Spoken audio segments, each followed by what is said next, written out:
Welcome back to We Like That podcast. Because we like that.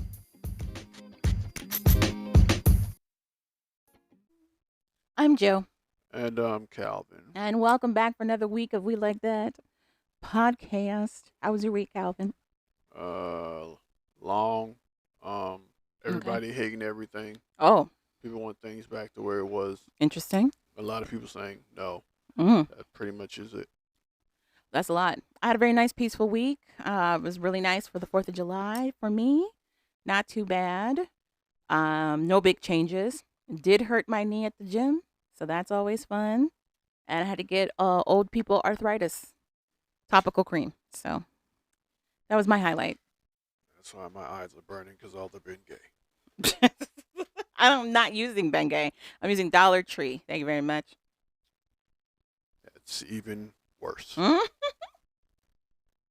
Actually, I'm finding a lot of really good things at the Dollar Tree. I don't know if you've noticed in the bathroom, but we are basically a store. Have you noticed that? Nope. Okay. Well, good to know. Other than Um, all your cosmetic stuff. you haven't noticed all the face lotions that are in the bottom shelf that's right above the toilet now? You didn't notice Yes. that? There's Yes. like a lot. Yes. And if you open that cabinet, there's even more. Good to know. I follow this girl on TikTok, and she has a lot of hacks from the 5 quarter store, which is Dollar Tree.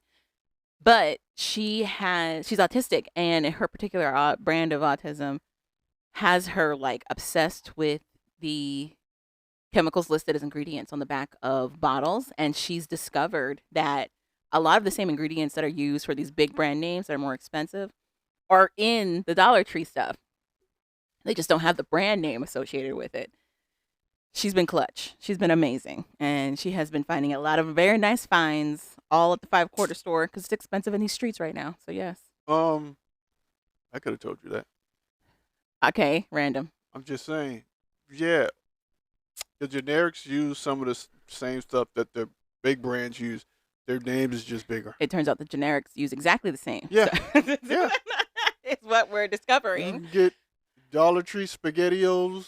Oh, no, not food wise, face wise. So, like, food wise, people knew that you could probably swap out a lot of stuff. Sometimes food at the Dollar Tree is saltier, there's more sodium content. Oh, But, okay, like, face stuff, like okay, skincare, okay. which is most people assume skincare, like the higher you're paying, the better quality ingredients. But she's discovering it's the same quality ingredients Like I across the said, board. I only wash my face in Fiji water. Not from the waters of Lake Minnetonka. No, because it's dirty, just like Detroit. Moving on. Next. Okay. Anywho, on to Dat Happened with Joe. That's me. Scooby that bap that happened with Joe. I don't got much. I really don't. I am slipping on watching College Hill. I think that should be a show that we watch. I've only watched the first 2 episodes. Sure. But anyway, speaking of College Hill, BET had their BET Awards. I did not watch it, but it has been quite the topic of conversation amongst the blacks. Specifically, Will Smith doing this song with Kirk Franklin. People were like, okay, that's something that exists because he's about to drop an album. And people are like, why? Why is he dropping an album? Then we had the tribute to Usher. And it got weird, apparently. Got real strange during the tribute to Usher. Not the tribute itself. A lot of people had high praise for the people that came out to do the tribute, like having a lot of female artists basically play Usher. No. What do you mean, no? There are a lot of. I saw people actually having an issue with it. A lot of women, I'm confused. What do you mean? black Issue with what? black women having an issue with Usher's Tribute? tribute. What, having the female performance do his dancing? Yeah, they got tired of all the ratchetness. Was it ratchet? Pretty much what I saw is a big issue. Everybody saying the BET Awards, it got way too ratchet. There's no balance anymore. I'm going to ignore that because that's a common complaint for BET Awards. That's not a new complaint. But now they're like they can see it now. I I, guess a lot of people now see it. nah, I think it's just something people say every time there's a BET Award. Nah, Because there's never not been a year where someone's like, this is what we get. Like, I've never seen a calm BET Awards but ever. I think it's at all. Well, for me, seems like it's at an all time high now. Or people complaining because they complain about like you said. Maybe you're just more aware of it now than you were before. Yeah, yeah, I guess. Yeah, but like you said, Usher tribute. I thought it was nice too. I I liked thought it. they did a good job. Tiana Taylor, that Can get it. that heifer can dance her Face ass off. off. Yes. She can sing, she can dance, she can act. This woman is I a would beast. pit her up against any dude. What Chris Brown, anybody. what did dancing. you think of her partner, Victoria Monet? What did you think of Victoria? Her partner.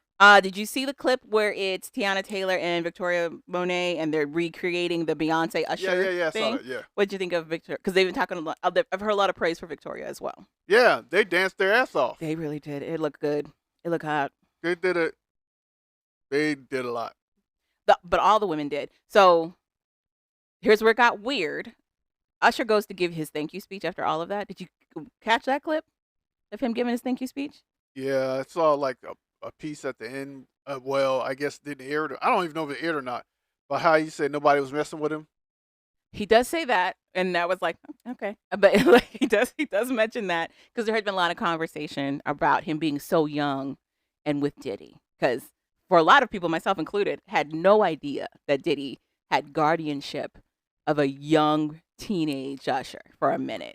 Just what? Huh? I don't think anybody knew. And then there's interviews after the fact. So before all this stuff about Diddy came out, there's interviews with Usher talking about how he's seen things as a kid that he should never have seen as a kid. It was just like, wait, what? What happened to you? Are you okay? Which prompted him to say that whole thing about no one messed with him. But he also went on like this mini rant about how black men need to be forgiven, how there needs to be more leniency for black men. And people were like, where are we going with this? What's happening right now? Is he referring to Diddy? Or is he about to refer to himself? Is something going to come out about Usher? Speculation, speculation, speculation. At this point, I would not be surprised if something comes out about that. Do you remember Herpes Gate? Sure. I would not be surprised if something comes out with Usher. Just in the circles that everybody be running in, I wouldn't be surprised. Also, Childish Gambino was there. He also was part of the tribute, but he also decided to lecture BET itself because he felt like he's being dismissed and ignored by them, and I could care less. He talks about how like it's crazy he has more Grammys than BET awards, and I'm like, is it crazy? I don't know that that's crazy. Also, people were complaining that I saw They were complaining that you saw. No, the clip that I saw people. This one guy, I don't know who it was showing how the women were complaining about the BET awards. Okay. Black women. None of them liked. Nobody really liked Childish Gambino's version of Whatever Usher song that was. Yeah, that was You Don't Have to Call. Okay.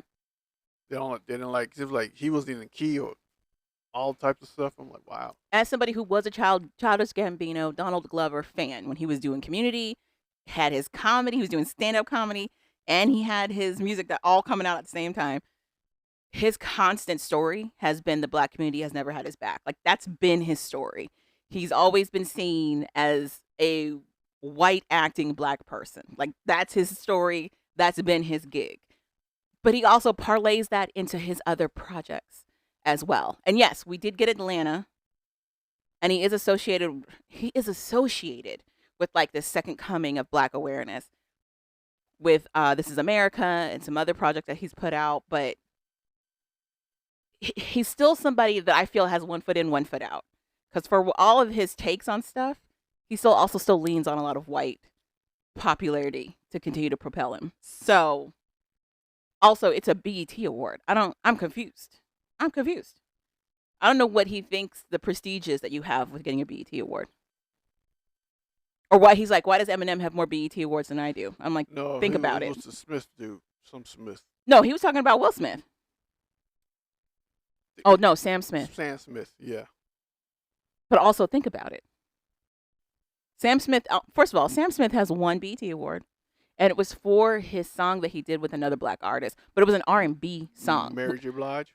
I don't know if it was Mary J. Blige. Maybe. Stay With Me.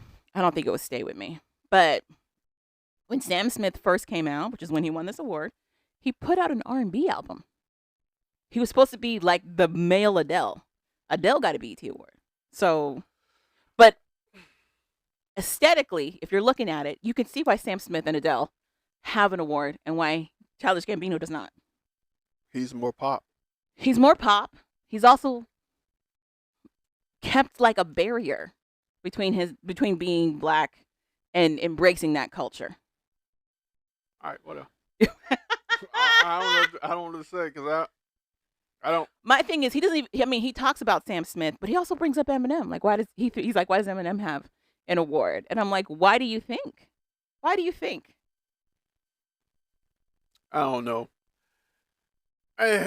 Whatever. Or you? I mean, Justin Timberlake has one also. It doesn't mean anything. Agreed. Getting a BET award doesn't mean black people like you or you're more popular in the black community. Agreed. It just means you got an award from BET. That's it. And he actually has a BET award, but he's mad because it's for acting. It's not for music. And I'm like, I don't know what you want. I'm confused right now. Or why you feel slighted. But whatever. Like he wants attention. Boo. Anywho. Moving on. Oh, did you hear about what happened to, is it Rick Ross? I think Rick Ross got jumped by a bunch of white people. In Toronto?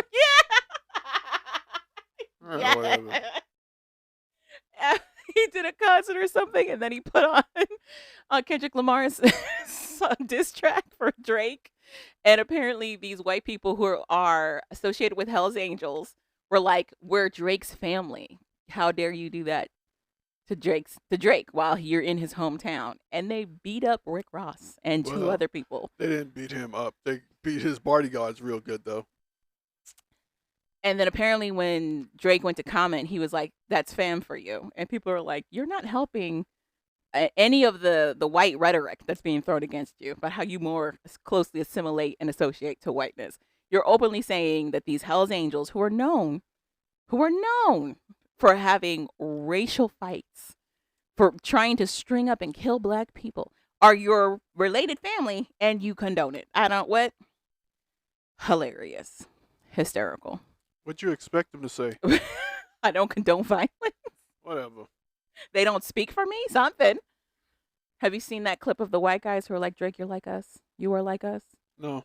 There's a viral clip on TikTok, Instagram, Facebook, everywhere. It's these white kids who, well, they're adults, but there's these white guys who are doing their own podcast, and they're talking about the Kendrick Lamar Drake beef. And they're from Canada. And then one of them just goes like, Drake, you're really trying. But honestly, you were always Canada's great white hope. You're more like us, meaning us the white guys, than anything else. You introduced us to real rap, but let's call a spade a spade. It's hilarious. It's so funny. It's so funny. Also, Kendrick Lamar just dropped the music video for the diss song. Have you seen it? No, because I'm tired of the song. I love it. First of all, I love it. Secondly, I'm done. There's so many petty, what do they call them? Tropes? I don't know. But kind of tropes. Like when you find, it's not a biscuit. It's when they put something in a movie for you to refer to. Egg. Easter egg. Yes, Easter there's eggs. so many Drake Easter eggs in there. It's hilarious. Whatever. I'm never going to watch it. It's so funny. He beats an owl. It took me out. Because that's the symbol for OVO, which is Drake's label and brand. It was so funny. I don't care. Okay, that's all I got for Dat Happened. I'm done with the song. I'm done with the beef. You sound like Tony. What's his face? I'm sick of that song. That's what he said too. But guess what? The world's not sick of it. So, oh well. Whatever. Cry to your moms. I don't have to listen to what the world listens to. That's true. I can. That's true. But if you're so sick of it, that means you are listening to it. No. Because you have such a vehement reaction. No. It doesn't mean it bothers you. As soon as it starts, I change whatever I'm watching. I'm just saying, you fight me real hard for something you don't care about. You fight real hard. First of all, I'm not fighting. Okay. I'm just saying I'm done. Okay. Except you're not. Still talking about it. Anywho, that's it for Dat Happened. You got anything else? Huh? You got anything else? Nothing off the top of the dome? You told me to be done. I'm done with it. I never told you to be done. You said you were done with it. I'm done with it. I'm talking about anything else pop culture wise. Nothing else came across your feeds. What did you think about Will Smith and Kirk Franklin? Did you see the clip? Don't care. I didn't watch it.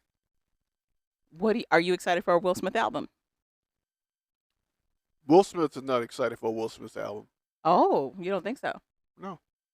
I'm kind of interested to see where he's gonna go with this. I'm kind of interested. Eminem is coming back. He has a single with LL Cool J. I had no idea LL still had it in him to do what he did on that track.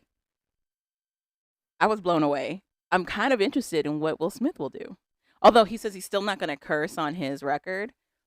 But the last two albums he dropped, people were quick to dismiss, and they were decent. They weren't bad. I'm not saying it's gonna be trash. Okay. I'm not gonna listen to it. Okay. If some songs come across, and they're all right, I probably listen to them. Oh, and Megan Thee Stallion recently dropped a song where she references a lot of anime, and people feel away. Who cares? Apparently, black women specifically can't like anime, is what we've learned. Oh, and there's a trend I want to do with you regarding anime, and it's very cute. It's like the first anime you watched, the your favorite main character from an anime, the villain you hated the most.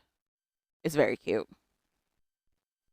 Sure. So real quick, we'll do three. What was the first anime you ever that introduced you to anime? What was the very first I one? have no idea. It wasn't Hakusho. It wasn't No, what's it called? no, it wasn't that. Was it Trigun? I have no idea. You have to know what was the first No. one, or the Vampire D. Probably Okay, Vampire Hunter D. okay. Vampire Hunter D. For me, it was One Piece. One Piece was the very first one. Take that back. It was Sailor Moon. Sailor Moon was the first one. Fighting evil by moonlight, winning love by daylight. Oh, as soon as you said Never stopping from a real fight. that, as soon as you said that, the song popped in my head. She is the one. Sailor Moon. I found out as an adult that that is not the English translation to the song. So that was Of course not. hysterical.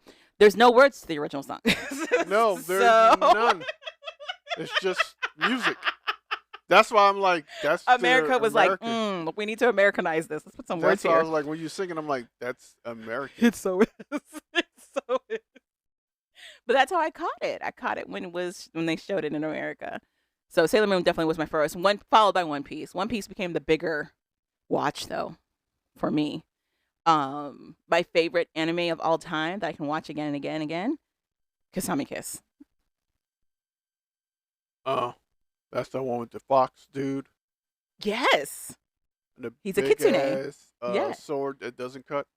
I don't know if it doesn't cut. No, I think you're thinking of something else. Because there's more than one shoujo that has a cat eye. Kasami Kiss is a girl who becomes a priestess. And she kind of, the kitsune that's haunting the temple kind of becomes her love interest. But it's just the two of them. There's another one with a girl who's a priestess. And the kitsune has a huge knife that doesn't cut. That's a different show. Okay. You said okay. Well, do you have a favorite? I think it's One Piece. I'll say Dragon Ball Z. Oh, okay. Yeah, I'll say Dragon Ball Z. Even with Mr. Popo? That- Even with racist Mr. Popo? Yeah, I didn't care. I didn't know so many people see Piccolo as black. That cracks me up. Mr. Popo had nothing to do with me. So I don't know a black person they thought looked like that they was talking about, but it wasn't me. He was a stretch on stereotypes. He really was. But it just cracked me up that people view Piccolo as black. That's hilarious.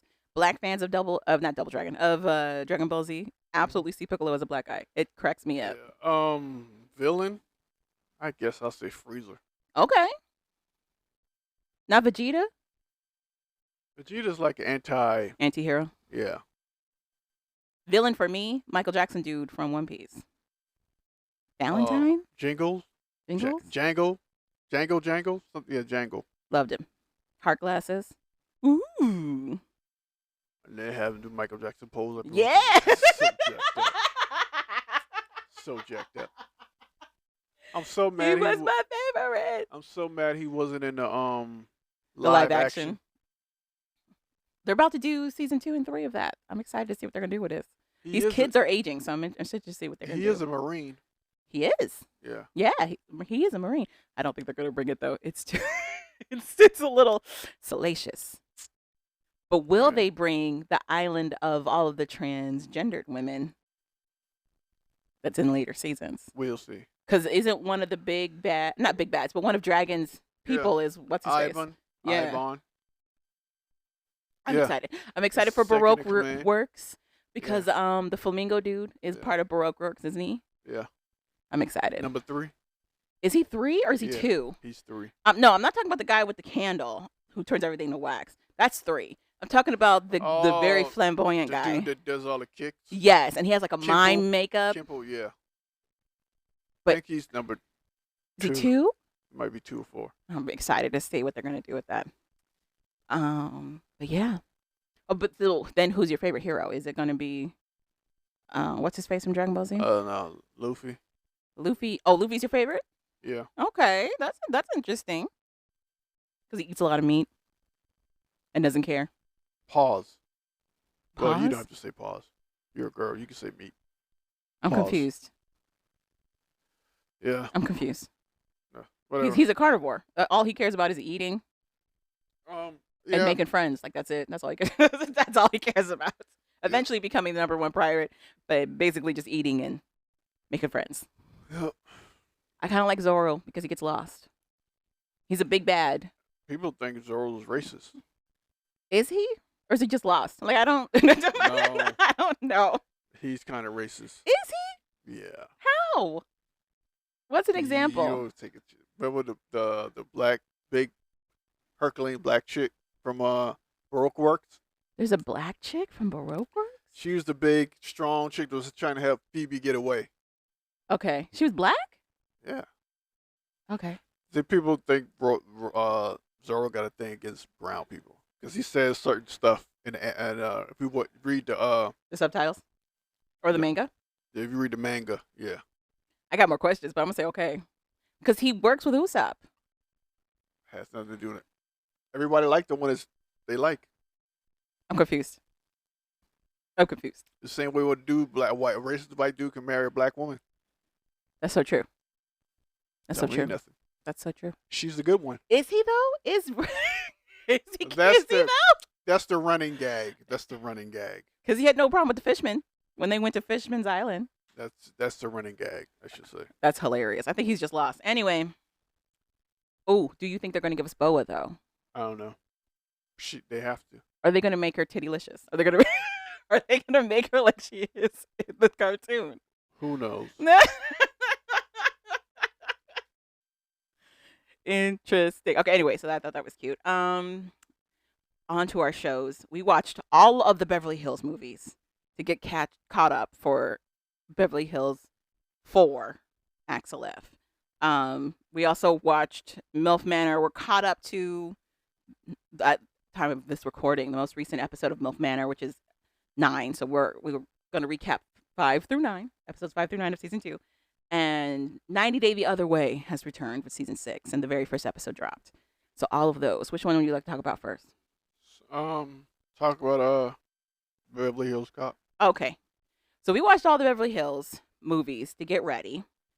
Of the Beverly Hills movies, which was your favorite? 2. Okay. For me, it's a tie between 1 and 2. I understand 1 was a little slow, and 2 moved a little bit faster. But I like the precedent that 1 set.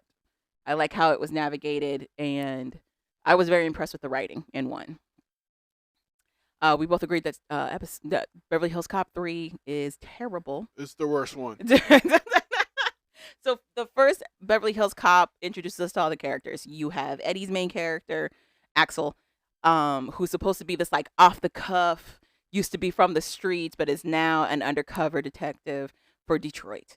And he kind of gets into the throw of things for Beverly Hills through a friend of his, a childhood friend of his, who also came up on the streets, gets into it with some Beverly Hills gangsters that end up taking his life. And the first movie is all about how he's uncovering who murdered his friend and what kind of stuff was he into.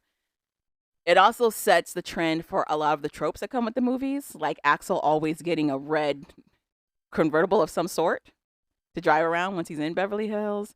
Him talking his way into anything, hotel rooms, spaces he's not supposed to be in, all kinds of stuff.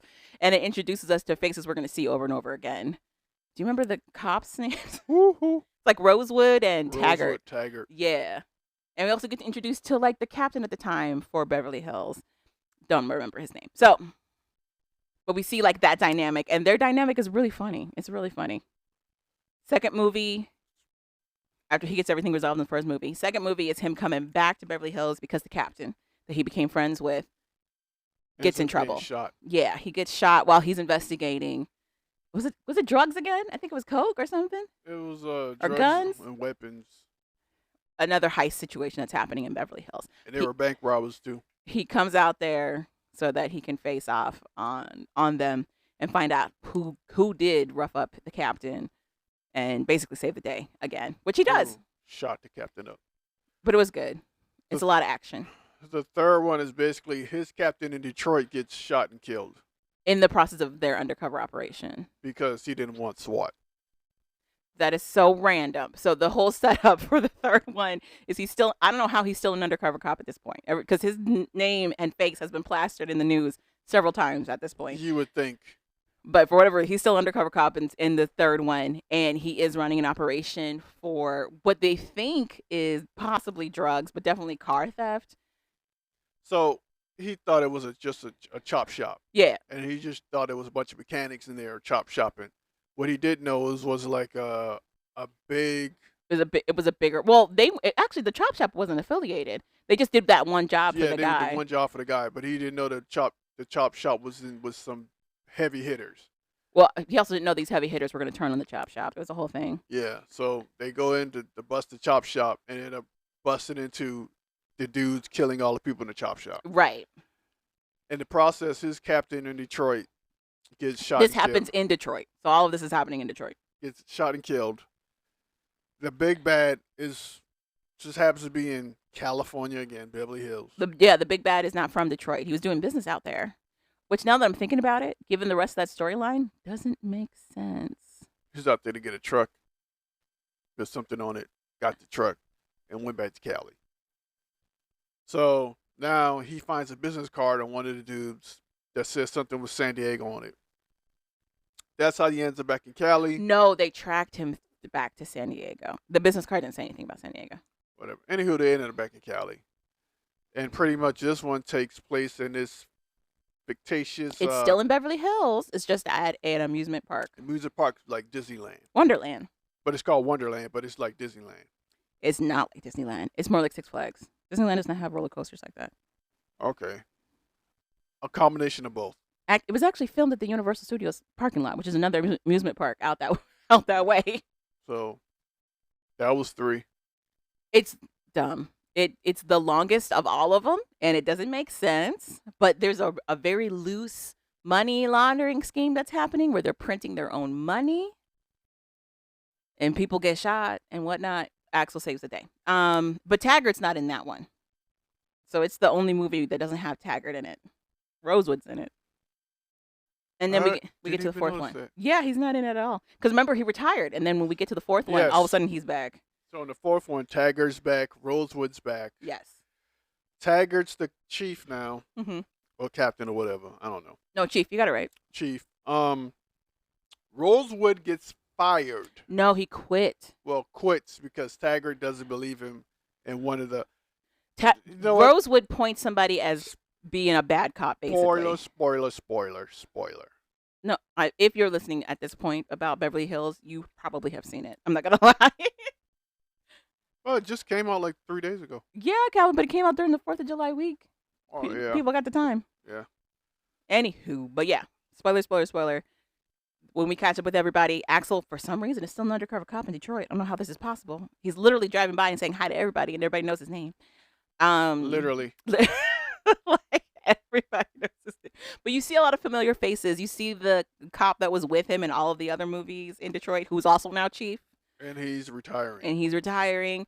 Axel has a daughter that he's estranged from. They haven't talked in years. But he gets a call from Rosewood because his daughter gets herself in a situation where she's representing somebody who is basically being used as a cover for a cop killing. So Rosewood asked her to find somebody in their firm to take the guy on. She decided to take the guy's case. There's a guy who's up for jail time for the killing of a cop, but Rosewood knows he didn't do it. And he asked Eddie's daughter to find somebody in her firm to represent him. Eddie's She daughter is a lawyer, ends up representing him herself. pro bono, but it gets her in the line of fire for the people who want to take this dude out in the first place. And then Rosewood calls her, lets her know that she might be Him? Huh? Who's her? What woman did Rosewood call? Calls Eddie to let him know. Said, hey, my fault. I didn't mean to get your daughter mixed up into this. I told her to get somebody else. She took it herself. Now she probably be mixed in with bad guys, and you might need to get here and protect her or whatever. So that's how he ends up back. No, he tells him that she already got caught up. Remember, because they pushed her car out the parking garage. Yeah. Her life was already threatened. He tells Eddie that his daughter's life was being threatened. He's in the middle of investigating a related case, but he needs Eddie to come out. And Eddie does. Ends up back out there, and pretty much shenanigans happen again. Well, Rosewood disappears, which forces Eddie to talk to his daughter specifically. We get to see how that works with them trying to navigate a relationship as adults. We get introduced to Joseph Gordon-Levitt's character, who's playing a new cop on the scene. / also love interest to Eddie's daughter for some reason. Rosewood is barely in the film. He kind of starts it for us, and he definitely ends it, but we barely see him throughout it. Taggart has more prominence than anything. He's actually throughout most of the movie. We find out that even though he initially retired, he came out of retirement when he got back with his ex-wife because he didn't want to stay home. So he's now chief of police in Beverly Hills. And it's pretty much, you can watch the movie and... If you like Beverly Hills Cop, it's a movie for you to watch. If you don't, if this is your first Beverly Hills Cop movie, you're going to be like, what is the big deal? What's the point? I would watch 1, 2, skip 4. 3. Yeah. Go to 4. And go to 4. You're not missing anything skipping 3. Us watching the other ones definitely filled in a lot of stuff for us watching the 4th one. There's a lot of callbacks to the 1st and 2nd movies with this last one. So if you were a fan of Beverly Hills Cop, you would definitely enjoy the 4th one because there's a lot of callbacks to the first 2. They even kept the tone of the movie like basically the same from the first 2. It was really impressive. This was better than his attempt at Coming to America 2. Oh, in your opinion? Yes. Okay. You mean like story wise or yeah. Okay. I also like how every character pretty much stayed to who they were. They just became an older, grumpier version of what they were. Yeah. Taggart is extra grumpy, like he's in the first 3. Yeah. And he's even more grumpier now. I don't think Rosewood was grumpier. Maybe more disheveled. He was still his like bright-eyed, he was still all over the naive place. self. Yeah. And then they showed Taggart's wife, which I liked. She didn't have a big role. She didn't have. We've never seen her before. A small role, but her role was perfect enough for her to be in. For her to be there. I think the girl who played Eddie Murphy's Axel Foley's daughter was really good. I think everybody did a really good job in this movie. I agree. And the story flowed very decently. Yeah. So Eddie did good with this one. He did. He really did. What else? You want to move into MILF Manor or 90 Day Fiancé? Do MILF Manor. Okay, so for reasons that I'm not sure, we started watching MILF Manor season 2. The last episodes that we caught up with, chaos in the streets. We got to see some people go home. We got to see other couples get together that were like, why are these couples? We're almost done with the season, and they've introduced 2 new people for some reason. It doesn't make sense. Who knows why? Also, the new people they introduced, one of them is like a bodybuilder who's in his 60s. And he talks about how like he only is interested in really fit women. And I'm very confused because he's in his 60s. So, of course, the girl he likes is Kelly, which cracks me up because she's like, I don't date older men. He's older than her by like a few years. But that's too much. Like she's going to have to make a decision. With what? She's pissed. I will say it got juicy towards the end. Like the first few episodes, 5 through 7, I would say, just really established how like some of these ladies are trying their hardest to get with these guys that are age appropriate for them. So they're like their age or a little bit older. And those guys are so wishy-washy. They like as soon as 2 new girls come in, all of a sudden they are dust. They are gone. Like Stacy giggling and kicking his feet and being excited that the new girl was there. And then when Crystal calls him out on it, he's like, what are you talking about? What you mean? I was like that with you. She's like, no, no, no. You're showing a lot of teeth. But whatever Crystal did got the other girl shook because the other girl would not take any of Stacy advances at all. There's a point in there where Stacy full out asks the new girl, this new black woman, on a date, and she goes, I don't know what's going on between him and Crystal, but I don't want to get in the middle of it. So she does. She's like, no, no, thank you. But she's also teamed up with Joey, who's one of the young guys. Mm-hmm. Do you think that's strategic? You think she's interested in Joey? I don't know. Hmm. I have no idea. I don't know. She's brand new. Brand new. What did you think of the, I guess, love triangle that was happening with Lynette, the new girl, and Anthony? There's no love triangle. Lynette leaves. The new girl doesn't want Anthony. But she went on those dates with him. Attention. Is it attention, or was she just trying to get a feel for the guy? I feel like she was just trying to get a feel for the guy. Attention. Both. I don't know about the attention. Because then she like dotes on the young guy, Connor, instead. Yeah. I don't know how much is attention. So that's what the ladies say. The ladies get pissed when this new white woman comes in. They get really mad. Especially Kelly, who leads the charge. And it's like, you're everywhere, girl. You're dating everybody. You greedy as hell. So. And she's like, I'm just I'm just here. Like, that's it. I'm just here. I'm not doing anything crazy. We're all here to get to know other people. That's exactly what I'm doing. But Kelly's mad because she's talking to Connor, and Kelly felt like her and Connor were going to be a thing. And she was tonguing Connor down in the hot tub. Jacuzzi. Connor invited the new girl to the hot tub. She didn't invite herself. And so Anthony pretty much lost the one girl who I think he should have ended up with, Lynette. She left because he started showing the other girl, the new girl, more attention.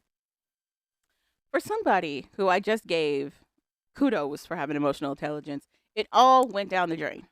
How did he not know Lynette was upset? I was so confused by his conversation later. I don't know why you thought that. I'm like, he likes to be life of the party. Yeah, you can still be life of the party. Whatever. And then he saw the girl, and he was like, yes. Started talking to her, and they started going out with her. Lynette started spiraling. In her defense, she was mentally thinking of a lot of things and not telling him anything. So therefore, the spiral. And then the funniest part to me was when she left. Why was that funny? He never woke up. He stayed sleeping. And all this commotion, her packing her bags, doing all that stuff, and leaving, he did not notice it at all. He just kept sleeping. Everybody else was up in the house. He's the only one knocked out sleeping. It's hilarious to me. But I guess that's it. Italians for you, I guess. So Lynette is spiraling. She finally decides, I'm gonna pack up my bags and leave. Everybody's trying to get her to stay. And she leaves. And that was pretty much it for Lynette and Anthony. So now Anthony has no choice but to try to get this new girl with him now, because he lost his one chance. Constant in the house. Oh, his guarantee.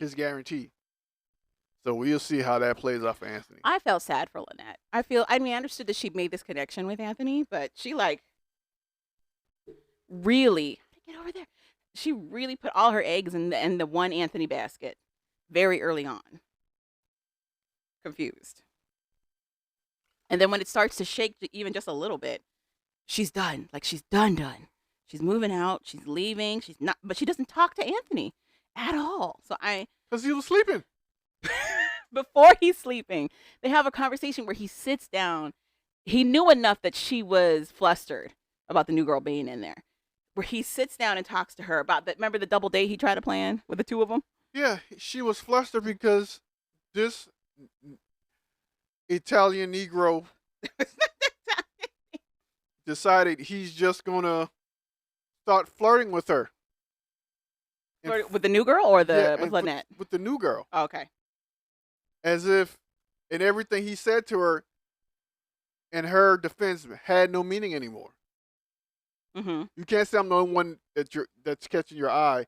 Then some new trollop comes in the house. The next thing you know, Not trollop. you're all over her now. Trollop. Hussy? Is Hussy better? Neither one's good. Okay. And I guess I'm just confused why Anthony. They were on two totally different pages.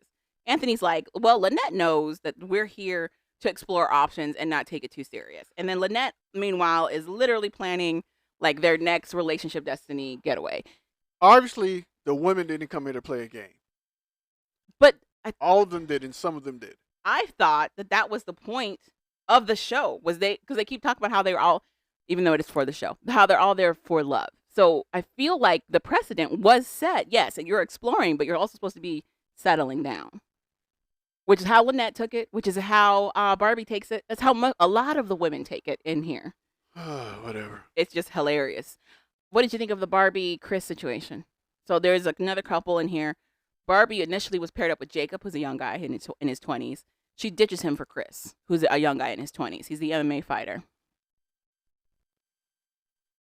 Jacob ends up going home because of it, like her decision to not choose Jacob, who she had spent more time with, that ultimately ends up sending him home. So Jacob goes home. What's his face? What's the dude? What dude? Chris? Chris's dad ends up going home. Yes. And Stacy's son ends up going home Yes. because they didn't make any connection. And it's during this time that Crystal's trying to have like these heart-to-hearts with Stacy. And granted, he's upset that his son left, but like he is not, the chemistry is not chemistrying between the two of them. She really wants to be with him, but it is very clear that he is hesitant. But as soon as the new girl comes in, all of a sudden, new lease on life. And Crystal clocks this, and the new girl clocks this, and she's like, "I'm gonna keep my distance. I'm not gonna. I'm not doing it." I think what honestly happened. Yeah. His son left, so now that focus is not there. Now, granted, I still think you're right. Okay. But I think that was another element for him. Yeah, because for me, I still think he was trying to balance being there, his son being there. Yeah. And I think that was distracting. Oh, because his son didn't do anything. True.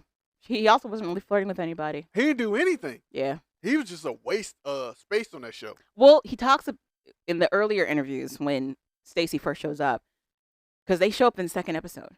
It's not like the boys are there for a while. The dads show up in the second episode. Yeah.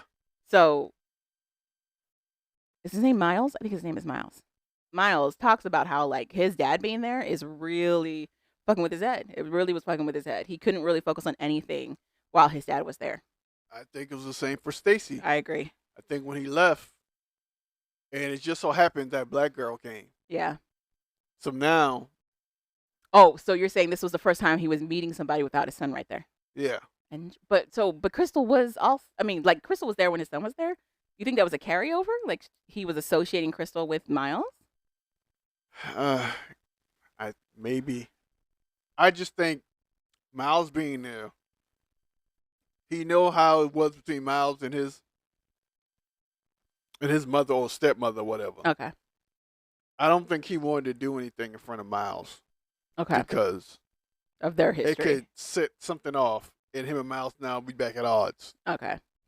Well, okay, so the other thing that got me about Stacy is his confessions are all him, acknowledging that he was a terrible partner earlier, and how now that he's in his 40s, he's trying to be a better person. He's trying to be a better partner.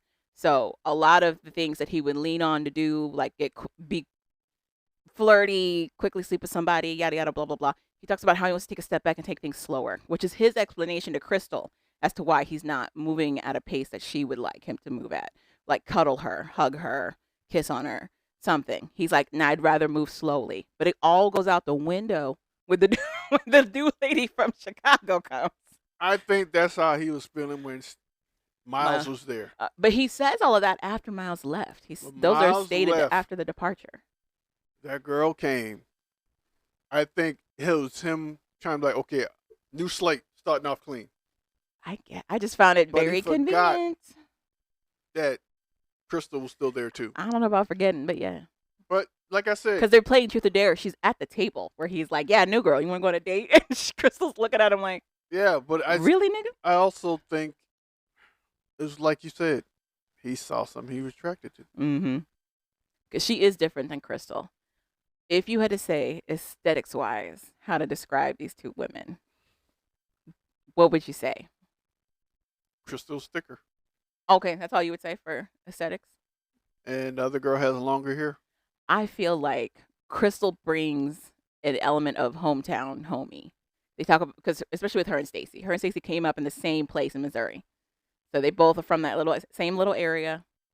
And she is a makeup artist. She does have shorter hair, but she also has an air about her that's vastly different than the new girl. The new girl comes in, I don't want to I'm say a little more polished, but a I'm totally different girlfriend. tone. I'm wife material.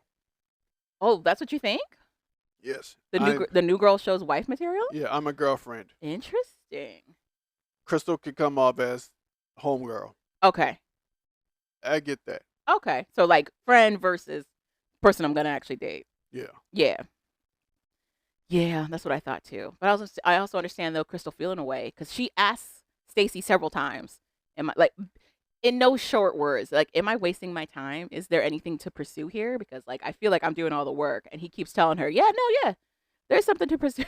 There's something to pursue here." Absolutely. Yeah. No. Yeah. Yeah. Does that sound like an answer? It's an answer she takes. It's an answer she takes. Because I don't think she had anything else. And then they try to give us some cockamamie story about how like the new guys coming in could disrupt things for Crystal and Stacy. We know that old man is not interested in Crystal at all. But whatever. You never know. He chooses Kelly immediately after. Okay. He said, Who okay. knows? Yeah. Who do you think's gonna win? A couple has to win at the end of all of this. I don't know who would win at this A point. couple has to win. Yeah. At the end of MILF Manor, a couple has to win. Did Barbie go home? No. She threatened to. So her and Chris had a falling out. I think Because it'd be her and Chris. out of the blue, Chris is like, I don't like Barbie's answer about wanting to spend my money. And that wasn't what was said at all, but that was his takeaway. But yeah, but that's what you want, an emotional dude that can in touch with his feelings. Is that in touch with your feelings or is Yeah. that projecting? Yeah, that's in touch with his feelings. I like how you say that as the example when my example was Jacob and Ashley crying. That's hilarious. Jacob and Ashley crying. Jacob and Ashley are the two English people. They're the father-son duo that got sent home. Ashley is the dad, and he was talking about how like he didn't make a connection with any of the ladies. And he realizes for himself that he's not done grieving the loss of his marriage.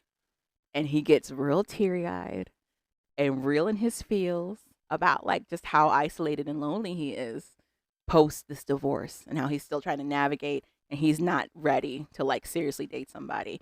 And it's his son kind of acknowledging that his dad's going through a hard time, but also being like, I also have my own difficulties when it comes to trying to maintain a relationship with somebody. Sound like he needs to stop crying and get to moving. So Calvin had said that stuff and was talking about he's tired of all these whiny bitches. Yeah. I loved the emotion that they were sharing. Chris and Barbie's situation, I feel, is a little different in terms of context because it's not Chris expressing to Barbie his actual feelings on the thing. It's him blaming her for being a gold digger. He accuses her of being a gold digger and then says, I'm not talking to you, and shuts down. It's the same thing, different spectrum. It's not the same.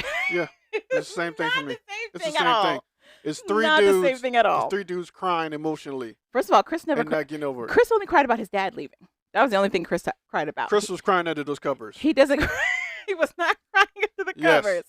I felt like the Chris thing was a projection. He heard something from Barbie in the context of a game. It wasn't even his actual. It wasn't a real life scenario in any way. It was in the context of a game.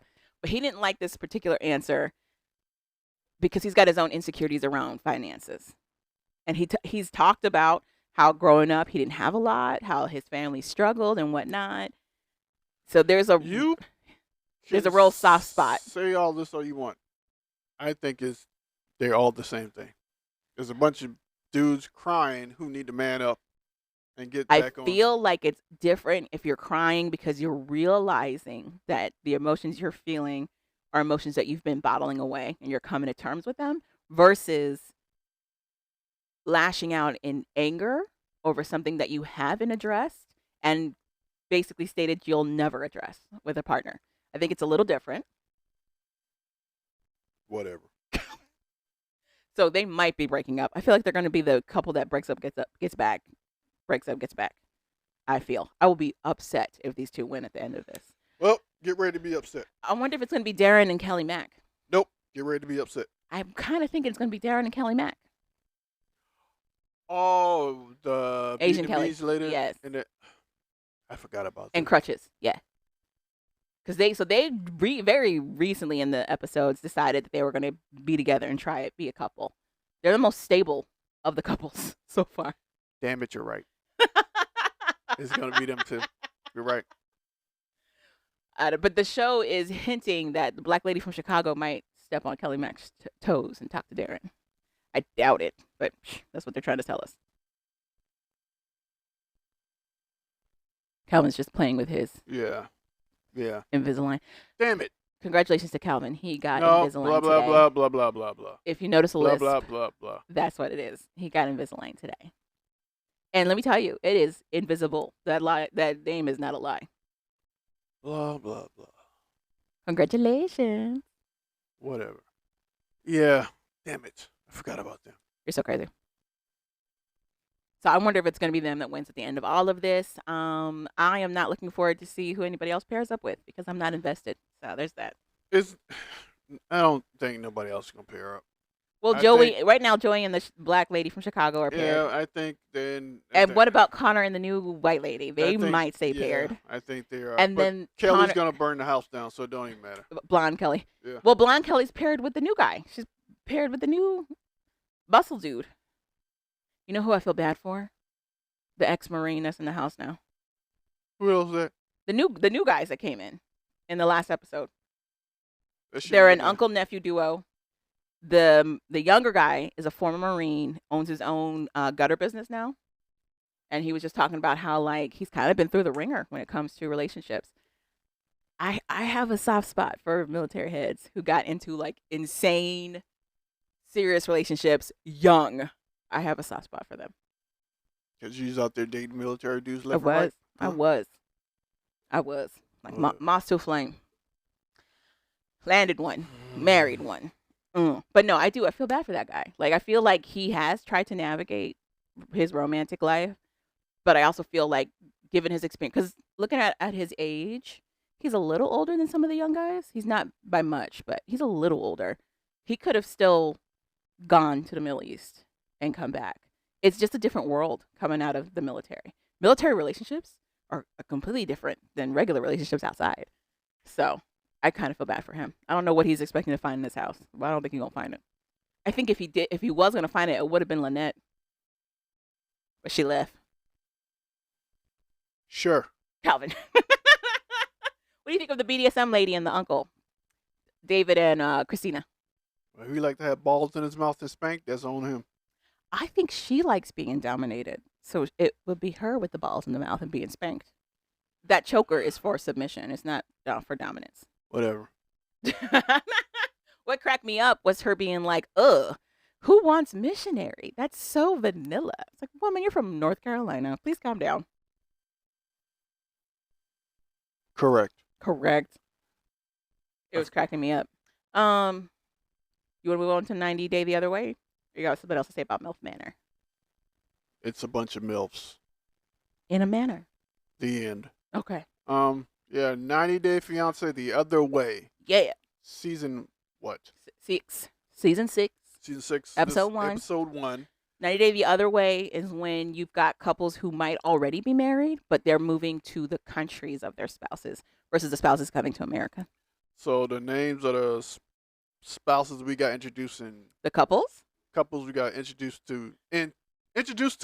in episode 1 was James and Metelia. Tata.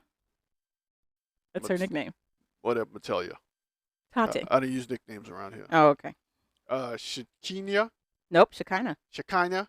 And No. Cyper. There's no Y. Shekinah. A Cyper. Sarper. Cyper. Sarper. Zapper. Did you watch the show? No. We have Corona And Inky. and Inkies. No, that you can't. The Inca. G is a K sound. It's Inca. Inky. Inky. Yeah. G. Like G. like ink. Inky. He's Ireland. No one cares. He's not Ireland at all. He's Iceland. No one cares. Josh and Lily, Uh-huh. and that's it for season for episode 1. Calvin, did you read your notes? Yeah. I don't know. It feels like you're unprepared. Whatever. And that's it. Yeah. Which that's all the name of the couples for episode 1. Why'd you pace it like that? What couple did you want to talk about first? Keep it in order. What's the order for you? James and Matilda. Natalia? Natalia. Tati? Natalia. Oh my gosh. Pretty much, James is an elevator repairman with his family's business. Yes. He's got a family legacy of repairing elevators. It's one of the most dangerous jobs in the world. And Genitalia is Nope, Natalia. Is Tati. Is an actress. Nope. She used to be an actress and model In Indonesia. Indonesia. She's from a place where she said is the banana capital. Or Yeah. whatever. It's known for bananas. Her dad makes banana chips. I thought it was a dirty joke, but she was dead serious. She was dead serious. Oh, I would never tell. I'm thinking like banana hammocks. Is this a joke? No. Bananas for real. She takes bananas and turns them into chips. He dries them. Yeah, it's delicious. Banana chips are great. They're delicious. Nerd. You put a little tamarind on them. Delicious. Yeah, you're very Asian. Wow. God. Tamarind is from Mexico. Yes, whatever. And that's all I got for her. Okay, listen. They're very young. They're very young. They met through social media. I think James is 33 and Matalia is what? Like in her late 20s. Late 20s? No, maybe 31. Something like that. Yeah. She's close to his age. It's not a far gap between the two of them. It's not that big of a gap. But they met on social media. She was posting on Instagram. He was posting on Instagram. He was traveling the world at the time. I don't know how he was doing this on his elevator salary, but he was. And he said they make bank. You make Only if he's in a union. You think he's in a union? They only own business. They can own their own business and not be making bank. There's plenty of people who own a business and are in the red. Well, but elevator union members get paid. They do get paid. Yeah, it depends. Interesting. Either way, they might get the small jobs. He must have something because he was traveling the world for a minute. So they met up, got along, and then dated for like 2 years between online and flying back and forth to see each other. And then he proposed 5 days after meeting her in real life. And then they got married. That's how love works. And then they got married in the U.S. He managed to get her a visa to come to the U.S., I guess a spousal visa. And they got married in the U.S. It was pretty quick. Boom, boom, boom, boom, boom. But apparently, she's allergic to the U.S. Yeah. Or probably Maine. Who knows? Honestly, it's probably Maine. She's from Indonesia. It's a tropical paradise. She moved to Maine. I wouldn't say that. It's beautiful. It's beautiful. It's beautiful. Have you been there since the tsunami? No, I don't think they have. I don't think they've been since the tsunami. Okay. Also, Indonesia gets a lot of tsunamis. Banda Aceh. You know who also gets tsunamis? The Philippines. So. And it looks like someone blew it off the map. Well, but they also tend to rebuild, so that happens too. But anywho, the point is, she's from a hot place, and then she went to Maine. Okay. You can't go from a hot place to Maine. I wonder how close she is to Banda Aceh. Mm-hmm. What is that? Is that close to Thailand? That's Indonesia. That's a place in Indonesia. Wait, is it near the capital? It's like on the near the coast, on the coast. Oh, okay. Sorry, is it a military base? No, that's where you drop humanitarian aid when they had the tsunami. Yeah. Oh, what? All of those ages ago? Yeah. Back in the before times? Before times of what? BC, for Christ. You know, when you served. When they were still chiseling the 10 Commandments into the stone. Back then. None of these jokes are hitting. None of these jokes are hitting. It got you to react. It works. It works. Maybe in your dad's Navy. Maybe in your dad's Navy. Yeah. They were just still chiseling stuff. Nah. We had computers by then. Way. Trust me. We didn't have somebody with a flashlight trying to get you, showing you where to land at on the. You're just dancing. I know. The We didn't have somebody with a light trying to get you to land on the tarmac. or on the ship. You're so crazy. Nah, we You're had so crazy. actual radars and stuff. Uh-huh. So yeah, Radars and stuff. Anywho, the point is, pedal. Natalia's from a tropical place, and she moved to Maine to be with her man. Man. She talks about culturally how in her culture you follow the man. So her moving to the U.S. made sense. However, her body is disagreeing. Her body is dying. It's sick. Her lymph nodes are swelling up, all type of stuff. So It's lymph crazy. nodes swell up when your body's fighting something, but they can also swell up due to anxiety. Stress will also make you think you're sick. So I do wonder if all of these doctors she saw, the reason nothing happened is because she's just stressed. But also it's American healthcare. So who knows? You think that the issue that the previews we saw? Yeah. Do you think something happened with her mom or her parents said something, and that's why she's stressing out, and that's why she wants to get back to Indonesia? Like they didn't approve of her leaving in the first place, maybe? Yeah. Possibly. At the very beginning of the And episode. that's why she's really having all the medical issues, because she's trying to get back. Yeah, she's worried about her parents. Yeah. At the very beginning of the episode, they give us like this, what's about to happen on the show, and it's her fully sobbing and kissing her mom's feet, and her dad instructing her to kiss her mom's feet and apologize. And it's her husband looking on like, I don't know what to do right now. I have no idea what's happening. What's going on? You know what to do? You walk out the room and let it happen. That's what you do. But we quickly realized that Natalia, she feels a lot of feelings. She feels a lot of feelings all at the same time. When your mom did that Hawaiian disciplining you and put you on knees and put some rice in the corner and put you on your knees, I just left the room. That's not Hawaiian. That's Filipino. Thank you very much. I just left the room because I'm like, I don't know what that is. So James and Natalia have a plan because of Natalia's failing health while she's in the mainland and no answers from these doctors to move her back home. She's like, the weather in Maine is just not agreeing with her, which I get because it's just rainy in Maine. It's cold and rainy. So, I mean, it gets warm, but still, we find them in the middle of the forest picking up rocks, and it starts to hail. So she's like, I got to get out of here. I'm constantly sick. I want to go back home. Also, the other thing about her being out there in Maine, she's mostly alone. She moved out there to be with her husband. Between her husband's work and his life that's set out there in Maine, she doesn't see him that much. He has his friends and family that he still relies on and is social with. She doesn't have any of that. So she's lonely. So she's dealing with all of that. So they made a decision to move to Indonesia. However, they're coming up on a lot of bumps in the road. One, once they start this move, she has to move first because James has to stay behind to get other things settled. The dog they share, he's got to figure out what to do with the dog they've got. He's got to finish some stuff up with his job, which is part of that family business. And then we find out in this episode, he has to actually tell his family because he hasn't told them anything. So also, there's that. She's very jealous. She says she's a jealous person, yes. Her emotions start at 75%. 80%. I maintain that. I'm going to stick by that. See, this is my understanding kicking in. Understanding of what? Emotions. Oh, is this your empathy you're saying? This is my empathy. Very interesting. I say 75. I say 80. And so she cries like she's in a movie at a drop of a hat. It's a hard sob. Yes.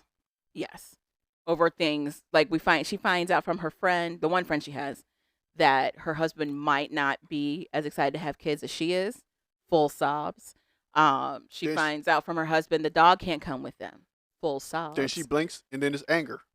Then she finds out he hasn't even told his family about the move. Full sobs. Rage. Like, all of these points though are serious, but she cries a lot in the small span of time that we see her on screen. She cries a lot. She's like overly emotional is an understatement. I don't even think overly emotional is the word. I feel like to me it felt like this was coming from her isolation and then also finding all this out secondhand. Everything. She didn't have direct conversations with her husband. He did not seek her out to be like, hey, this is what's going on. She discovers this and then confronts him. And that's when we get a lot of this sob. But I understand why he does it. He doesn't know how to tell her. Yeah, he doesn't know how to regulate her emotions I absolutely agree that's a double-edged sword. I agree. Because, at like, all. if he tells her beforehand, then he's got to deal with the aftermath of her emotions leading up to her departure versus telling her later and not having to worry about that in the meantime, but then still dealing with the aftermath of her Her emotions emotions is and so her explosions. crazy that he doesn't know. He knows it's going to be It's bad either way. So does he push it out and get some catastrophic peace, or does he do it now and let it disrupt everything? because he just doesn't know how to deal with it Yeah, because she has no regulator.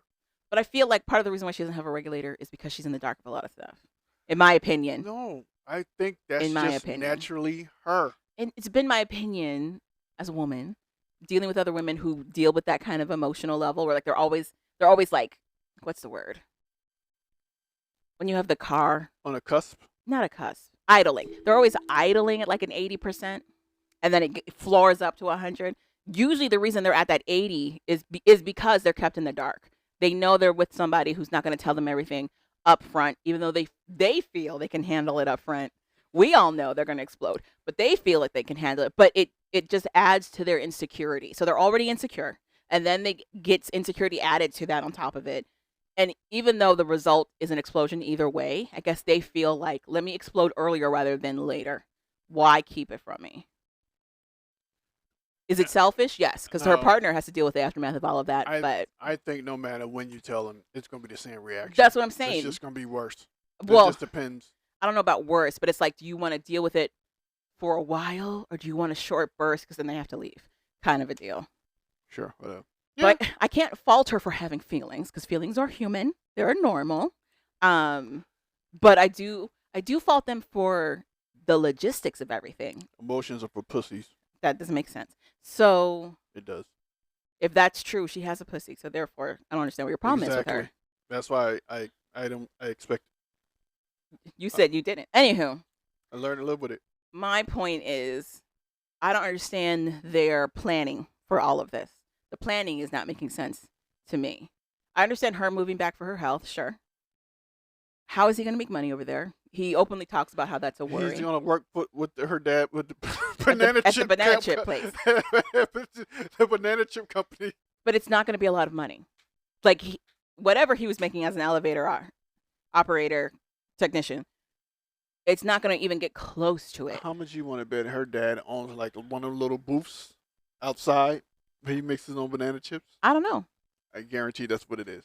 Or he might work for a warehouse. 9 times out of 10 is they own their own little kiosk on the side of the street where they make their food or do whatever. I guarantee you that's what it is. I don't know. We'll find out. Because in the previews, you see them be like, James, this is your room. And it's like a bare bones room. There's no paint. It's like an open bathroom. It's like, okay. But I also know, like in Indonesia, that you got to have some money to own a home. I don't see him working in no. Well, I think he has his own little vendor thing. There's elevators in Indonesia, is my thing. He couldn't continue what he was doing there? There's elevators there. Who? Do you think they're going to hire him? Why not? Why not? Okay. You have to have certificates, and certificates are transferable. No one's going to hire the white devil. I don't know, because we're seeing that China situation. You can pretend like it's not happening, but there is a lot of prestige for some of these companies, especially in Asia, South Asia, if they have a white person that's working for them. You're seen as like an international company almost. It automatically brings its own prestige.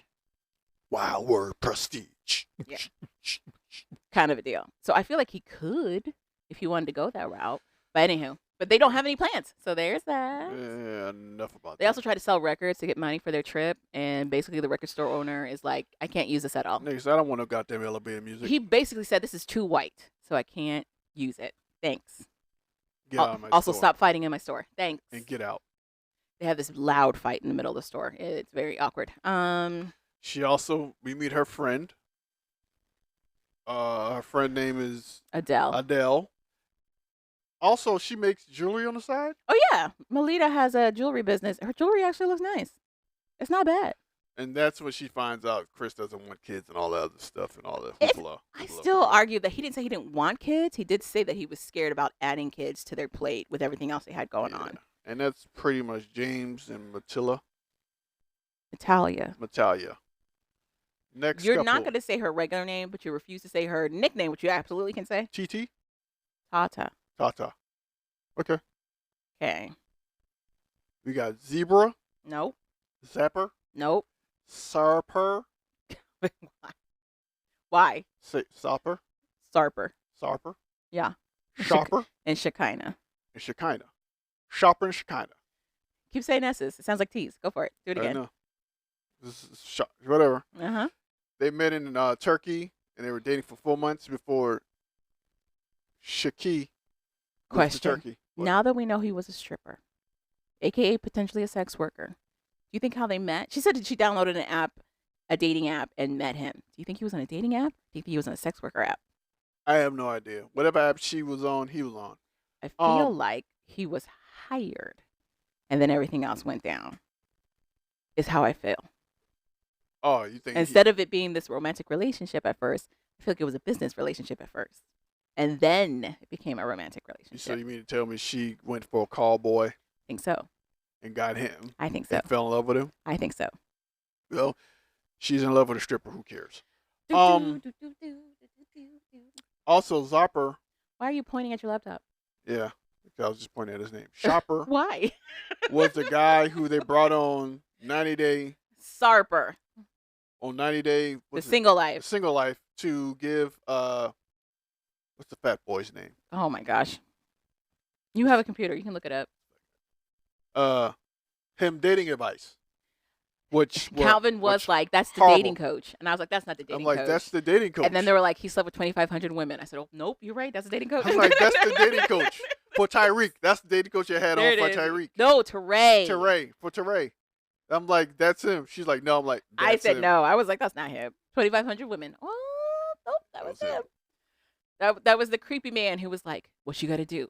Have her go to have her go to dinner. Have her back face the bathroom. Excuse yourself to the bathroom. Lick her and back then whisper in her ear. lick the back of her neck really, really hard. I'm like, well, someone's going to jail to do that shit. Kiss her neck and whisper in her ear, did you miss me? And then like So assault. Shekinah, she looks like a Mrs. Potato Head, basically. That's what she is. She does. That's literally what she is. Like plug and play. Like it looks like somebody shook the pieces out and just slapped them onto a face. Yeah. It really does. Like it really does. the lipstick she had on one of the one of the scenes. One of the scenes, it literally like she took her lips off of Mrs. Potato Head and put them on her mouth. She wanted them lips, and then she wanted to overline those lips. So that is what she wanted. Like Ronald McDonald. And she wants to get more work done. She's very excited to tell her friends that Sarper is designing a new nose for her. The look on her friends' faces. First of all, you hang with what you are. All of them are. You are the company you keep. Yes. Build-A-Bears. All of them are Build-A-Bears. There's nothing wrong with being a Build-A-Bear. There's nothing wrong with it. That's crazy to me. One There's nothing dude wrong looked with like you could take his beard off and sit it down and put it back on his face. Listen, Sarper also is a Build-A-Bear. Like, You think that jawline is his? That's not. No, I know, but I'm just saying that's the fact that birds of a feather flock together. That you are the company you keep. Yes. Yeah, but that's crazy to me. I don't think there's anything wrong with being a Build-A-Bear. There's nothing wrong with it. If that's what you want, and clearly you got the funds, that's on you. What starts to trip me out is when other Build-A-Bears are like, you're doing too much. That cracks me up. Because now all of a sudden, they're going overboard. It's like, what? Huh? Shekinah being super excited for Sarper to design a nose for her to get done because she wants to get her nose done. This dude is throwing her friends for a loop. That's crazy. Throws her friends for a loop. They're like, we understand you like him and whatever, but why would you let him do this to your face? And I'm like, he's not actually doing the surgery. I don't understand what the concern here is. Also, this dude, he eats chicken and rice every day. He literally counts the grains of his rice before he eats them. Then he says, I go to the window and I count the cars. He says he does that when his anxiety is high. And he starts then counting everything. I count the women walking by. He's done that since he was a kid. He's like, it might be a health disorder. It absolutely is. This is a very interesting coping mechanism that he learned as a little kid that probably has never been addressed at all. It feels OCD-ish. It feels very nervous, neurotic system. So I wouldn't be surprised if that's it. But he does say he eats chicken and rice every day. It's like his favorite meal. That's what he prefers, and it's plain chicken. It's not seasoned. It's not seasoned chicken. It's plain chicken and plain rice. And Shekinah is very possessive, and she pretty much she's insecure. He's cheating on her all the time. He was though, so it's not without warrant. So that's gonna be the train wreck of the season for sure. For sure. Oh, we talked about how is it possible for him to have slept with 2,500 women? And I said, yeah. Whatever.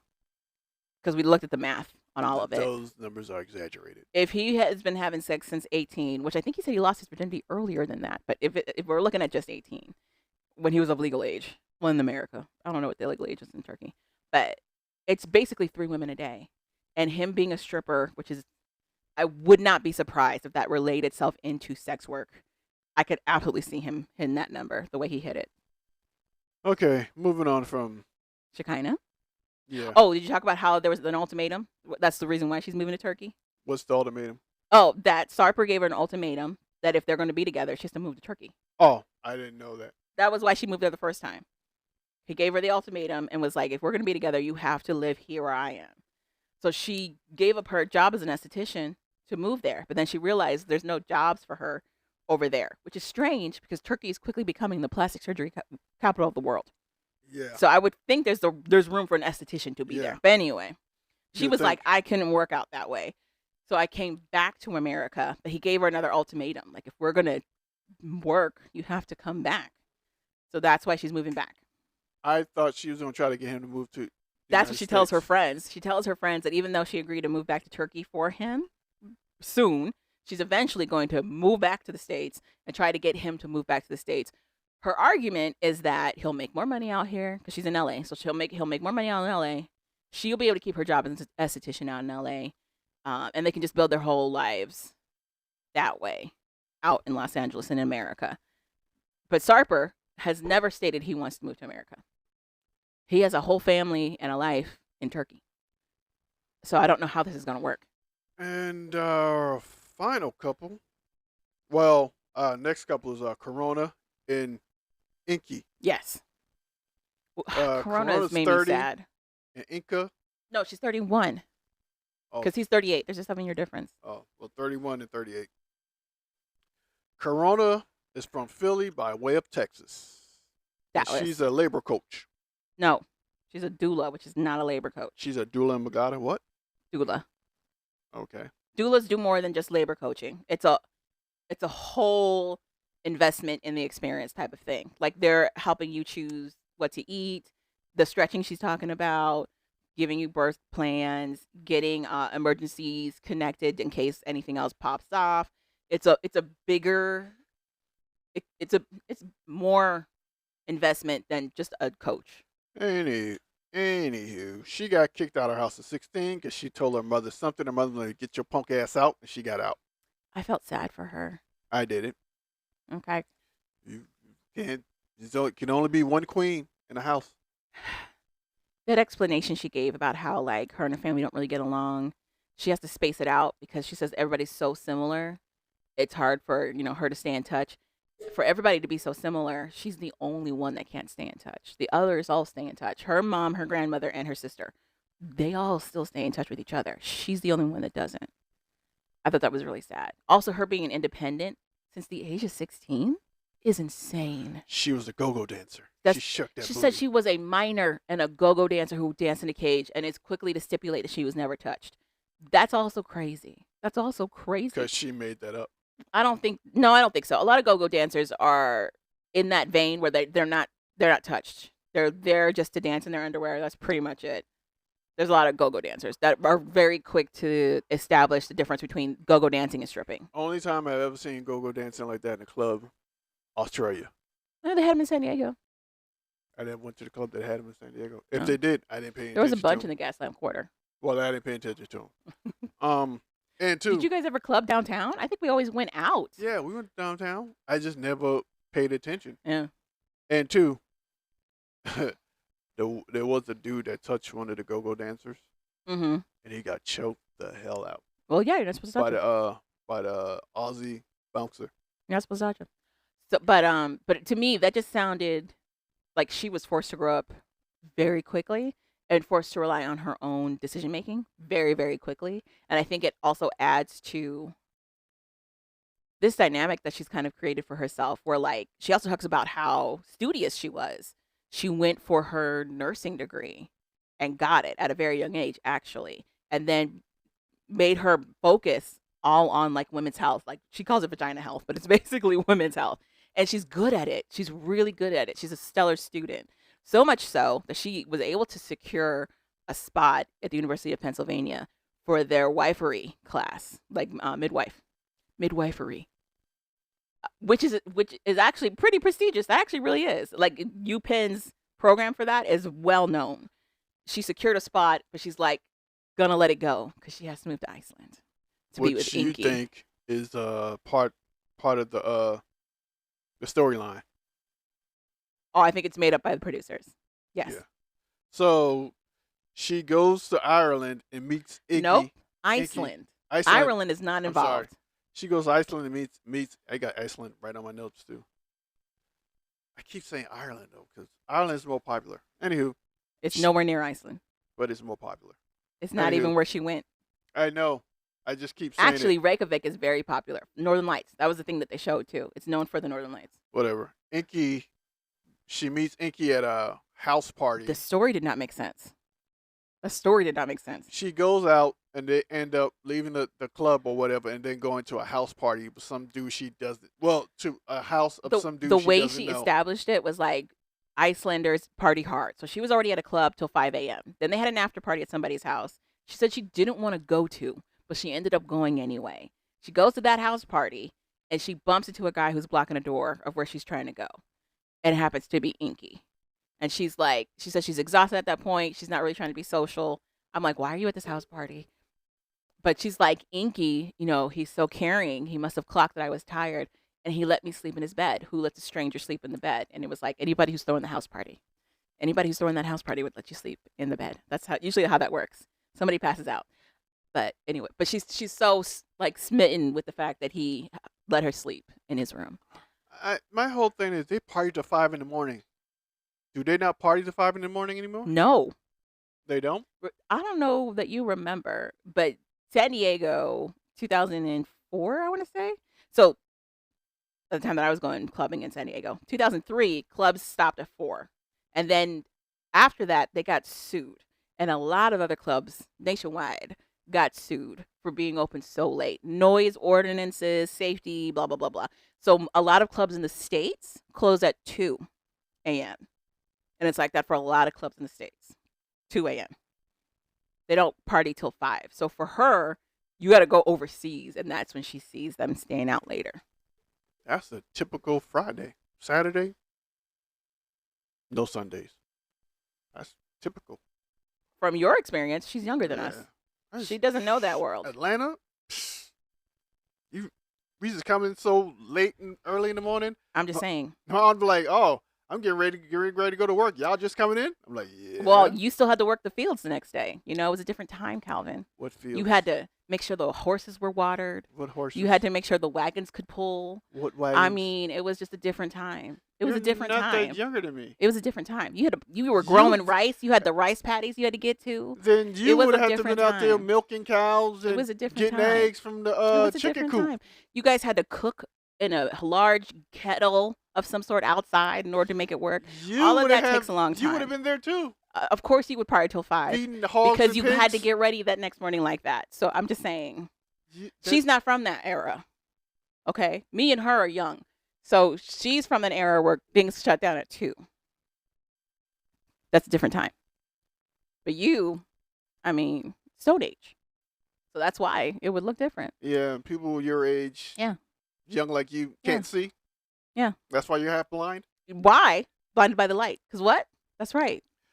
Moving on, Iggy Electronics. is Icelander. Inky. Inky is an Icelander. They really never talk about him in this episode. Actually, they talked about him a lot. You just did not pay attention. Really? You did not pay attention. Other than the family arguing about him? They definitely were arguing, but Corona talks about how like the initiation of their relationship was basically all her. She met him at that party, he let her sleep, and then the next day she went home expecting that he was going to like ask for her number or hang out, and he didn't. So she ends up asking for that stuff. They go on their date. At the end of that date, he basically high fives her. Like he's like, "All right, good date. see you, whatever." And she's like, "He should have kissed me." And he's like, "Yeah, I should have kissed you." So she initiates another date. She has him come out to her birthday in Ireland. That's where you keep getting Ireland from. And that's when they actually started like hitting off as a romantic couple. I don't think that she was aware that the men going after the women is not a worldwide thing, especially in like the Netherlands, Norway, Iceland, Sweden. A lot of the times over there, it's the women that approach the men to initiate a romantic situation. It's not the other way around. They also have a completely different attitude when it comes to marriage. It's not seen as such a big deal as it is elsewhere, especially in the South. So Corona has, I guess, one of the couples she's a midwife for come over and pretty much tell them that she's going to Iceland and then she'll be back for the birth of the baby. Yes. She's working with a couple where she's dealing with a non-binary pregnancy, which is not that different than any other pregnancy. We're still dealing with exits and entrances. So, but it's through the course of them talking with the couple that it becomes even more apparent in the picture that Corona's painting that Inky is not aware of a lot of the intention she has moving to Iceland. Like, it wasn't even him saying you have to move to Iceland. It's her. She made the decision to drop everything to move to Iceland for him. She's under the impression that this is a step towards marriage, but she hasn't discussed it with him at all. I think he's just along for the ride at this point. So, and then she goes to tell her family. She flies out to Dallas to talk to her family. We find out that she says her mom is hard of hearing. I'm very sure her mother has hearing loss. I don't think it's a hard of hearing situation. Her mom has an iPad that she uses to find out what people are saying. So it's literally doing like a dictaphone. It's a dictaphone. It's literally trying to scroll through all of the words that everybody's saying. I don't know how established this is as a tactic, but she's using it. But hope she doesn't take up the clubs. It does cause a slight delay because as she's announcing she's about to move to Iceland, her grandmother and her sister have already been like outraged by it, and then her mom finally reads it on her pad and goes, "Iceland." What do you mean? This is by far gonna be my favorite couple. Especially when her mom's involved. This is by far going to be my favorite couple. Because the late reactions are going to be hilarious to me. It is very interesting. But they basically quiz her down. They're like, how many black people are there in Iceland? But her mom was ex-army. Military, I should say. I don't know if she was Army or not. So, she might Did they say... Oh, well, she said she was a military brat. Yeah. We don't know that her mom was the one in the military, though. It could have been her dad. I'm just assuming it's her mom. It could have been her dad. They never say anything or show her dad at all. That doesn't mean it's not him. That doesn't mean it's not him. But anywho, that's pretty much Corona. And also, they showed that Inky. family pic, and there's men in there. So that could be. Anywho, but yeah, Inky does not know he's in a relationship this serious yet. So it'll be shocking to see when he finds out. She tells her family, and her family's basically like, "Why the hell will you do this? Why would you do this?" And her grandmother rightfully points out that Inky doesn't know the real Corona at all. Because Corona admits she's soft partnering him. She calls it soft partnering. Apparently, she has a temper. Yeah. Apparently, she's quick to anger and has a MILF on her. Her mom talks about how like she's basically gotten a call from every school she's ever been to because she's gotten in trouble for saying stuff. So... And then when she's talking to her grandmother about it, she's like, "Well, how long have you lived in Iceland with him?" And she's like, "Oh, 2 weeks." And she's like, "Has he ever seen you pop off, get mad?" And she's like, "No." He's like, so he doesn't know the real you." And she's just looking at him like, "Nah, what? Huh?" And moving to our last couple. What did you think of the previews for Inky and Corona? Inky has a where she's like, "I'm moving to Iceland for you. Why wouldn't we talk about marriage?" And he goes, "Why would you talk about marriage after 5 months? After 5 months of Makes sense to me. That makes sense to me. So that's her. That's her stupidity. Hilarious. But moving on to our last couple, Josh and Lily. Yes. This is going to be my favorite couple. Because first of all, They don't understand it's a each other. switch. Yeah, they don't understand It's each not other a situation of somebody who is trying to get to America and doesn't come from a lot. It's somebody from America who doesn't come from a lot moving to China with somebody who is well established. Lily owns her own beauty brand and company out there. She making the money. Okay. We get introduced to her house. Her house has an elevator inside of it. She literally did a episode of Cribs. Literally. She literally did an episode of Cribs.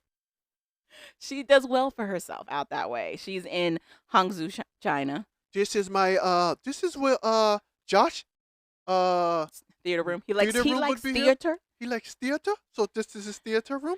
And she's literally making an in-house theater for this man. Come with me.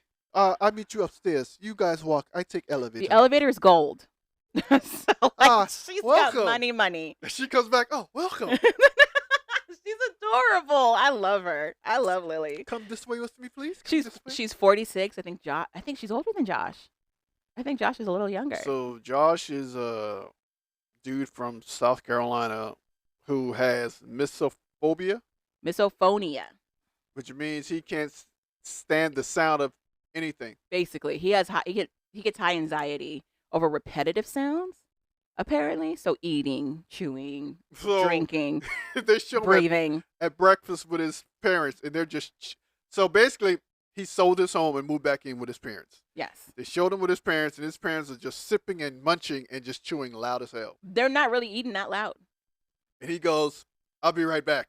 They're like, "Oh, you gotta go get his headphones again." I guess we're chewing a little too loud for him. But the reason he sold his home is because why? He's moving to China. He quit his job. He quit his job, HVACing, and he's moving to China. So he explains that he's on a spousal visa to move to China. And on that visa, he can't work for at least 5 years. That's crazy. At 5 years, he can then apply for a 10-year visa and then he can work. But he can't work for the first 5. And he's a little concerned about how he's going to, add to the finances of everything if he's not working. He's trying to figure out a way around that because he doesn't want to be fully reliant on Lily, which is a nice switch because usually it's the other way around. So Lily is about to be the bread owner and Josh is having. Josh is Gen X, so I don't know how comfortable he's going to be with this. Clearly not, because we see previews for it. It doesn't look good. And she reminds him that she's spending a lot of money on him. Yeah. I think she's sees literally building a house. I think she sees him as his trophy man. Trophy husband. Just stupid. Is it stupid? Or is it just different because it's different genders? She could have got better. I agree. That's why I was like, is he attractive or is he just a white guy? Because what? If you're going to get yourself a trophy, get yourself a trophy. Listen, maybe she thought this was the least hassle. Whatever. Anywho, that's pretty much him. What do you think of his Lego obsession and radio car obsession? Remote control car? Yeah, that one. And what you call the thing? Drones? Drones in video games? Hey, it is what it is. I mean, those are fun. I just found it really interesting. Those are expensive. Like these are not cheap hobbies. Even the Legos. These are not cheap hobbies. Oh, yeah, the Lego thing is crazy. I guess. So they pretty much met on a language App. And then they talked for 2 years. And then she came in person and they got engaged and married. in like 2 days. Yeah. They went to Vegas and got married in Vegas. And then she had to go back to China because her businesses are there. So she's basically been there. But now they're making plans for him to come out. At least they have a plan, though. Like, of the couples, at least they both have a plan. I think the downfall is going to be him trying to figure out what he brings to the table, since it's not going to be as a provider. I love how they have a miscommunication. She says, doing a lot of I'm stuff to bankrupt. this house is bankrupt me. Yes. And he goes, it's not bankruptcy. I mean, it's just, you're spending a lot of money. She go, yes. She said, yes, I'm losing a lot of money. That's what she says. But English also is not her first language. So she's definitely like trying to translate at the same time she's talking to him. He has the audacity to be like, talking with her is difficult. She doesn't have a full grasp of the English language. We know he doesn't know any Mandarin. We know this. But you're going to a place that speaks Mandarin. Only. But he has a device. Remember, he has a. But it would be. little It's going to be device. funny when those kids run up to you try to test out their English. Just Mm. sign off on school like a school study. Oh, you American? Yes. Okay. What? What is your name? What? Yeah, they get them homework stuff to do, like To like learn, hold a conversation with somebody? learn English. Yeah, they have the booklets. They got to sign off Uh-huh. and write stuff. Uh-huh. Yeah, that shit is hilarious. That's really cute. I think that's kind of cute. What is your name? That's really cute. I don't want to talk. I don't want to talk. Okay, what's All right. your name? Spell it. What is your favorite food? I like it. That's really cute. Can you sign off, please? Oh, you have to sign it? Yeah. Yeah. Very interesting. I guess it's proof that they actually held the interview with you. Yeah. That's really cute. I like it. I better look here, kid. You give me your goddamn book. I ain't got time for this shit. I'll fill this in myself. Here we go. There you go. That's cute. You know what? Word you need to learn American? Shit. We should do that here. We should have language immersion where we have to hold a full conversation with somebody in that language. We don't do that here. Yeah, it's called American. It's It's called different dialects of America. That's it. Yeah, it's called going to South Carolina and holding a conversation with somebody who's Geechee. It's called going to Atlanta and then holding a conversation with someone from 5 Points, so River, from College Park or something like that. That's not the same. Going to New York and hold a conversation with somebody who's Puerto Rican or something like that. This is not the same. Anywho. But yeah, this season's shaping out to be very interesting and weird. But you know what I will commend it for? These couples don't feel regurgitated. You know what I mean? Mm-mm. So like the last one that we had the other way, that season was a blur. I only remember one couple out of that season. I think they did a good job of finding people this time. It feels new. It feels fresher. It doesn't feel like they're rehashing the same stuff. I think they're still pulling the same production tricks to create these storylines. But I'm along for the ride. What's going to happen at the banana chip place? Oh, I can't wait. It's not. It's a little booth. It's a booth on the side of the road that her dad owns. Where he chops He's up. literally drying out bananas. Yes, yes. I'm telling you, and that's pressing them himself. when you go overseas. That's when they say they got a business. That's known the times a lot of their You're business like, be that. oh, and then it's not a building whatsoever. No, it's a little cart with some stuff in it that they push down. A literal stand. Oh, okay. Oh, yeah. This is the business. That's cool. Okay. Yeah. Now, unless they say they're selling like clothes or something like that, then you might get like a little bigger booth. Okay. Maybe a little building. But if it's food or something like that, It's still like an open market. yeah. But if you get something like food or something like that, it's a cart. You said it's not going to be a Or restaurant. juice or something like it's a cart. It's not going to be a building. Yeah. Okay. It's It's going to have wheels. Yeah. So it'll be interesting. We'll see what happens with this episode too. If there's going to be more tears left, clearly there's going to be more crying. So we'll see. You got everything in this season. Do you think somebody's going to break up at the end of this season? My money's kind of on Corona and Iceland guy. Oh, that's done episode 3 or 4. Where he's like, I'm done. That's done 3 or 4. You're crazy. I'm out. Anyway, but that's it. Were there any other shows that you caught? No. Okay. Okay. No. Well, I watched The Boys. I've been catching up with this season of The Boys. It's The Boys. Ugh. Half the time it feels like a misogynistic dream. I understand they're trying to do it like some political talking points, but it's also just like, why was this, like, they recently introduced a storyline where this girl is taking vitamins to breastfeed an adult. Sure. Aren't you watching a show called Script? Script? Yeah. Script? What's this? Episodes? Yeah. The one I was watching this morning. Yeah. It's episodes. And it's old, actually. Episodes is old. That came out in like the early 2000s. Oh, that's episode. I thought it was Script. Now it's called Episodes. Okay. I am watching that though. I think that's really it. Oh, and I finished Love is Blind Brazil. It is done so differently than Love is Blind America. It's so different. So different. They don't care about drama. They both get engagement rings. The guy and the girl. It's very interesting. And it's not flashy. It's literally a band. And then when they get married, it's a band. They don't do like the flashy diamond ring stuff. The American dialogue or dub It's funny. It's hilarious. It's I am very happy. I was not expecting that. But we did have a couple. We got the couple where they were dealing with a lot of toxicity. We got a couple that like fell in love day one in the pods, and it was pretty smooth sailing for them. We have another couple who were like each other's last resort. All the other ones they wanted didn't want them, so they ended up getting together. And then we have the couple that was like the best friends. Where like they got along in the pods, but they continuously fight, but they don't want to break up. But they also don't get married, which I think is very important because in the American ones, they absolutely would have got married. But these two made the decision to just date, which I thought was smart. So that was cool. It was nice to see these different dynamics and how they maneuver in this other country. And it was really hilarious how they made fun of America. So it was hysterical. Okay. Good to know. Also, how important it was to like represent Black people on the show. There's this one couple that are just like finding Black love in Brazil is so hard. And I was like, is it? Okay. Interesting. They do a lot of bleaching down there. That is true. That is true. But yeah. Carnival! What the hell? What? I want to go to Carnival so bad. Why? You hate people. I'd have been down there still dancing right now. I'd have been like 3 pounds. I can't imagine you still dancing in a place where nobody has a shirt on. Still dancing. You would be uncomfortable so quickly.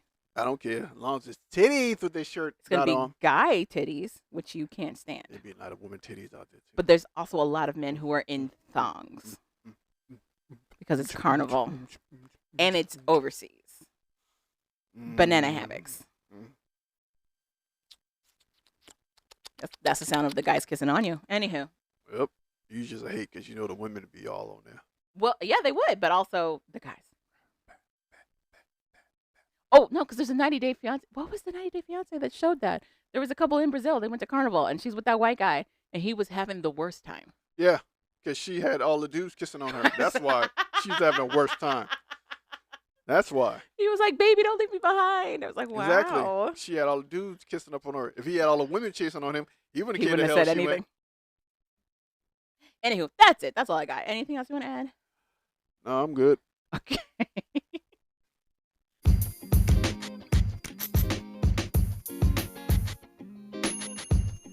Thank you for listening to We Like That podcast. So we like that. Go ahead and click that subscribe button. You know you want to. And rate us 5 stars. I'm Javon. I'm Calvin. Later, people. And we're out.